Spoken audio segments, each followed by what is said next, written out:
नमस्कार। Film the Kashmir files बीते कई दिनों से चर्चाओं में बनी हुई है। जब से इस फिल्म का ट्रेलर रिलीज किया गया है तभी से ये फिल्म किसी न किसी कारण खबरों में है। कभी कुछ लोग फिल्म की रिलीज पर रोक लगाने के लिए कोर्ट जा रहे हैं तो कुछ इस फिल्म को अपने शो पर प्रमोट करने से मना कर रही हैं। इसी बीच खबरें आ रही हैं कि फिल्म द कश्मीर फाइल्स के डायरेक्टर विवेक अग्निहोत्री को जान से मारने की धमकियां मिल रही हैं। दरअसल ये फिल्म कश्मीरी पंडितों पर हुए अत्याचार की कहानी बयां करती है। 26 जनवरी को फिल्म के पोस्टर को अमेरिका के टाइम्स स्क्वायर टावर पर दिखाया गया था। इसके बाद से ही विवेक अग्निहोत्री को लगातार धमकियां मिल रही हैं कि वो इस फिल्म को रिलीज ना करें। इतना ही नहीं, धमकी देने वाले कह रहे हैं कि अगर ये फिल्म रिलीज हुई तो तुम्हें जान से मार देंगे। बता दें, ये फिल्म 11 मार्च को थिएटर्स में रिलीज की जाएगी। इसको लेकर विवेक अग्निहोत्री के पास धमकी भरे फोन और मैसेजेस आ रही हैं। फोन कर उन्हें धमकाया जा रहा है कि अगर कश्मीर फाइल्स रिलीज हुई तो तुम्हारी खैर नहीं। अमेरिका में भी उनके पास फिल्म की स्क्रीनिंग को रोकने के लिए फोन आए थे, लेकिन अब जैसे जैसे रिलीज डेट पास आ रही है उनके पास धमकी भरे कॉल्स बढ़ते जा रहे हैं। बता दें, द कश्मीर फाइल्स एक सच्ची कहानी है जो कश्मीरी पंडितों के नरसंहार को बयां करती है। ये कश्मीरी पंडितों के दर्द, पीड़ा, संघर्ष और आघात का दिल दहला देने वाला नैरेटिव है और लोकतंत्र, धर्म, राजनीति और मानवता के बारे में आंखें खोलने वाले तथ्यों पर सवाल उठाती है। फिल्म में 1990 के कश्मीरी पंडितों की हालत को दिखाया गया है। कुछ दिनों पहले ही विवेक अग्निहोत्री ने अपने इंस्टाग्राम पर एक ओपन लेटर लिखा था जिसमें उन्होंने बताया था कि कुछ लोग मुझे चुप कराना चाहते हैं। विवेक ने कहा, जब से मैंने द कश्मीर फाइल्स का कैंपेन शुरू किया है, ट्विटर शैडो ने मुझ पर बैन लगा दिया है। मेरे फॉलोअर्स में भारी गिरावट आई है और मेरे ज्यादातर फॉलोअर्स मेरे किसी भी ट्वीट को नहीं देख पा रहे हैं। उसके अलावा मेरा इनबॉक्स अश्लील और धमकी भरे मैसेजेस से भरा हुआ है। ऐसा नहीं है कि मैं ऐसे एलिमेंट्स को संभाल नहीं सकता, लेकिन ऐसा लग रहा था कि कई पाकिस्तानी और चाइनीज बॉट्स थे। आप कितने भी सख्त क्यों ना हो, अपने परिवार के लिए इतनी तीव्र घृणा और धमकियों से घिरे रहना मेंटली टेस्टिंग है। किस लिए? हमारे कश्मीरी भाइयों और बहनों के दर्द और पीड़ा पर एक ईमानदार फिल्म बनाने की वजह से? क्या इसलिए वो इस बात से खफा हैं कि सच सामने आ सकता है? सोशल मीडिया की कुरूप दुनिया ने बहुत से बुरे एलिमेंट्स को पावर दी है। इसके साथ हमारी चुप्पी उन्हें सफल होने की उम्मीद देती है। मेरी फिल्म द कश्मीर फाइल्स उस चुप्पी को तोड़ती है। विवेक ने आगे लिखा, मैंने हमेशा भारत के दुश्मनों के खिलाफ बात की है। फिल्म में अमानवीय आतंकवाद को बेनकाब करने का एक प्रयास है जिसने भारत की सबसे पवित्र भूमि शिव और सरस्वती को नष्ट कर दिया और अब धार्मिक आतंकवाद भारत में पैठ बना रहा है। इसलिए वो चाहते हैं कि मेरे जैसे लोगों को चुप करा दिया जाए। मैं हमेशा उनके लिए बोलता हूं जिनकी कोई सुनता नहीं है। मैं भारत विरोधी अर्बन नक्सलियों द्वारा कई असत्य का पर्दाफाश करता रहा हूं। वो मुझे चुप कराना चाहते हैं, लेकिन मैं अच्छी तरह से जानता हूं कि चुप्पी कश्मीर नरसंहार जैसी दुखद घटनाओं में मदद करती है। उन्हें पता होना चाहिए कि मुझे चुप नहीं कराया जा सकता। मैं अपने सभी फॉलोअर्स और प्रशंसकों को उनके प्यार और समर्थन के लिए धन्यवाद देता हूं। बता दें, विवेक अग्निहोत्री के डायरेक्शन में बनी द कश्मीर फाइल्स में अनुपम खेर, मिथुन चक्रवर्ती, पल्लवी जोशी और दर्शन कुमार अहम रोल में नजर आए हैं। अनुपम खेर ने द कश्मीर फाइल्स में पुष्कर नाथ पंडित का किरदार निभाया है जो पेशे से प्रोफेसर हैं। वो श्रीनगर में अपने बेटे, बहू और 2 पोतों के साथ रहते हैं। अनुपम खेर ने इंस्टाग्राम पर फिल्म का पहला मोशन लुक शेयर किया था। उन्होंने लिखा था, मैंने फैसला लिया है कि द कश्मीर फाइल्स की परफॉर्मेंस को पुष्कर नाथ जी को समर्पित करता हूं। मेरे किरदार का नाम पुष्कर है। ये कश्मीरी पंडितों की कहानी है जो 30 साल से दुनिया से छिपी हुई थी। बताते चले, ये फिल्म 11 मार्च को थिएटर्स में रिलीज होने वाली है। फिल्म का लोग बड़ी ही बेसब्री से इंतजार कर रहे हैं। वैसे आप इस फिल्म को देखने के लिए कितने एक्साइटेड हैं, कमेंट करके जरूर।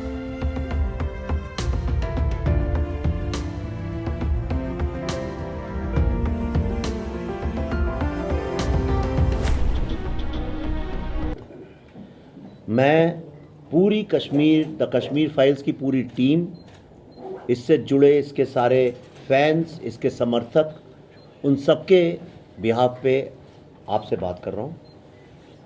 द कश्मीर फाइल्स ये फिल्म 2018 में बननी शुरू हुई थी और अब 2022 में ये रिलीज़ हो रही है। इसमें 4 साल की कड़ी मेहनत का रिसर्च है।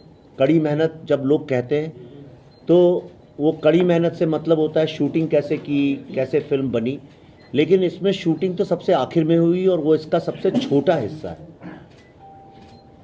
अगर मैं बोलूँ तो शूटिंग तो शायद 10% हिस्सा है इसका। पूरी फिल्म की जो यात्रा है ये बड़ी अजीबोगरीब है और बिल्कुल अलग है। चूँकि सिर्फ ये फिल्म है, आप थिएटर में देखने वाले हैं, इसलिए इसको सिर्फ फिल्म समझ लेना कि ये बॉलीवुड की एक और फिल्म आई है, वो बिल्कुल बहुत बड़ी गलती है। ये एक ऐसी दास्तान, एक ऐसी कहानी, आज़ाद भारत का एक ऐसा कलंक जिसके सत्य को आज तक किसी ने भी फिल्मी पर्दे पे लाने का प्रयत्न भी नहीं किया।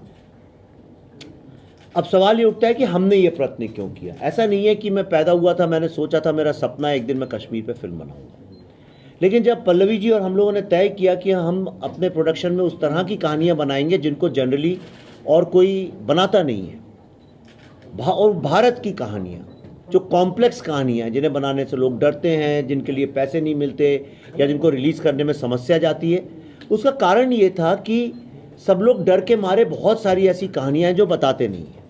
आपके जम्मू के ही इतने सारे इश्यूज़ हैं। डोगरा कम्युनिटी के ऊपर आपने आज तक कोई फिल्म देखी है?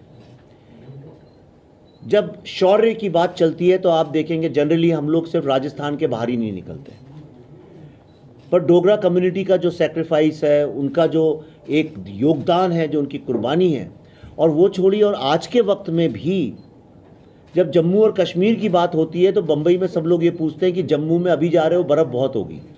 लोगों को ये तक नहीं पता है कि जम्मू में बर्फ़ नहीं गिरती है, कश्मीर में गिरती है। और उसका कारण ये है कि हमारी फिल्मों और मीडिया ने हमेशा ऐसा कुछ एक जनरलाइजेशन किया है। तो उसको तोड़ने के लिए कश्मीर में 1990 में जो जेनोसाइड हुआ था, जिसको नरसंहार बोलते हैं, ये फिल्म उसका सत्य है, जो कि पूरे विश्व में जितने भी उस नरसंहार के पीड़ित लोग फैले हुए हैं, उन सब लोगों के इंटरव्यूज़ वीडियो पे रिकॉर्ड करके, जम्मू शहर में जो पुराने डिविजनल कमिश्नर्स हैं या जो पुलिस के चीफ हुआ करते थे या पुलिस में उस वक्त थे, कल आए भी थे कुछ लोग, स्क्रीनिंग में आपने देखा होगा, उन सब लोगों के लंबे लंबे इंटरव्यू करके, जिसमें कल आपने डीसीपी साहब आए थे, डीजीपी आए थे, उनसे बकाया साहब, जगमोहन साहब, ऐसा कोई नहीं है इधर इस पक्ष का भी उस पक्ष का भी।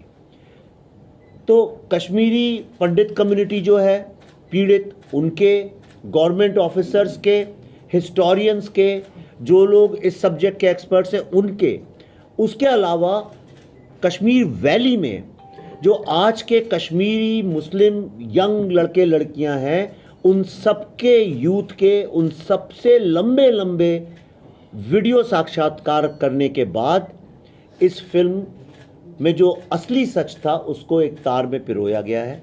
ये वो फिल्म है।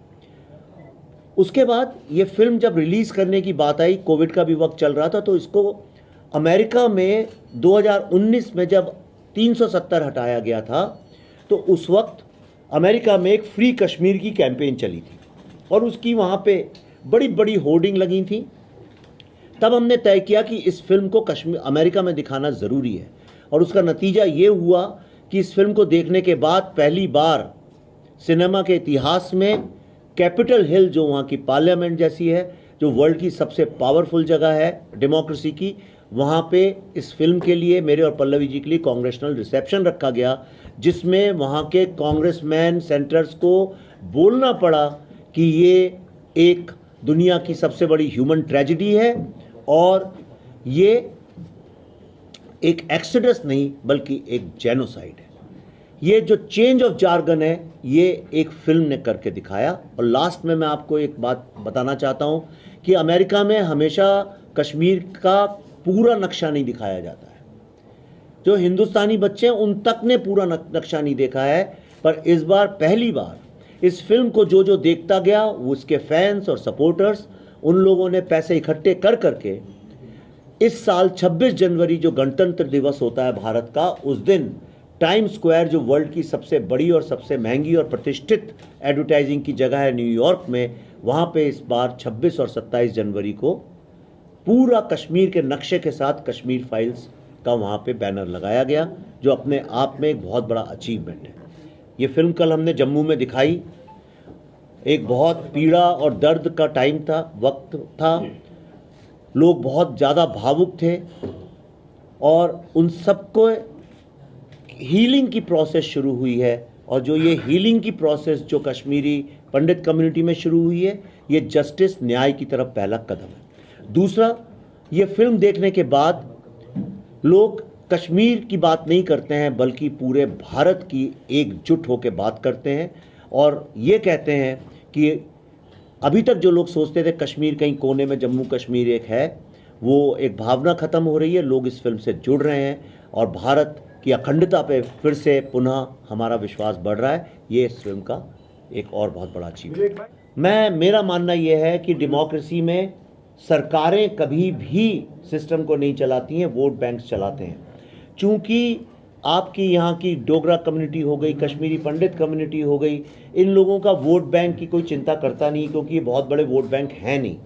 लेकिन अब जैसे ये फिल्म है, ये फिल्म एक आवाज़ बनती है। जब ये आवाज़ बनती है तो सरकार भी उसको सुनती है।